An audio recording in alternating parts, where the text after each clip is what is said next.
根据当地知情人士透露，鄯善县铃木新镇11大队有8个清真寺，已被拆除7个。当地维吾尔人只能前往唯一剩下的清真寺做祈祷。一位维吾尔人表示，每天都有13个维吾尔人来做奶麻子，要去清真寺做5次，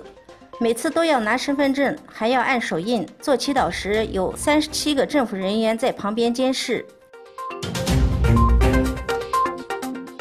据美国之音报道，热依拉·达乌提在新疆大学担任新疆民族文化研究中心主任，在维吾尔族文化研究方面备受国际相关领域的尊敬。去年12月，他从乌鲁木齐前往北京后，随即人间蒸发。朋友们和亲戚都认为他已被中共政府秘密逮捕。《纽约时报》报道，一位亲友透露，热依拉·达乌提失联8个多月，如今他们不能再沉默下去，否则无法让他重获自由。而热依拉·达乌提从一个学识渊博的学者变成阶下囚，正显示出中国压迫维吾尔人的方式有多么卑鄙。旧金山对话基金会的创始人康源尝试联系中国相关部门，想要咨询热依拉·达乌提的下落，但都没有得到任何资讯。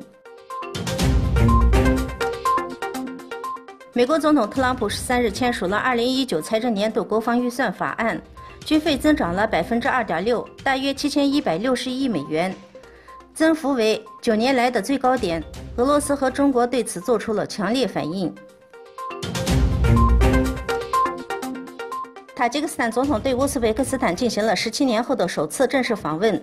就两国有争议的边境问题、水资源的共同利用、安全和其他领域的商业合作，以及对阿富汗局势进行了会谈，相互签署了联合声明和战略伙伴关系协议。美国利用 S-400和美籍牧师布鲁森在经济上对土耳其进行了制裁。美国政府在短短24小时内对土耳其进行了3次威胁。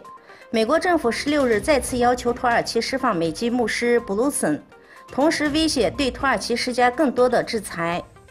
美国财政部长穆努钦在白宫内阁会议上表示，如果土耳其方面不打算尽快放人，制裁措施将立即实施，打算施加更多的制裁。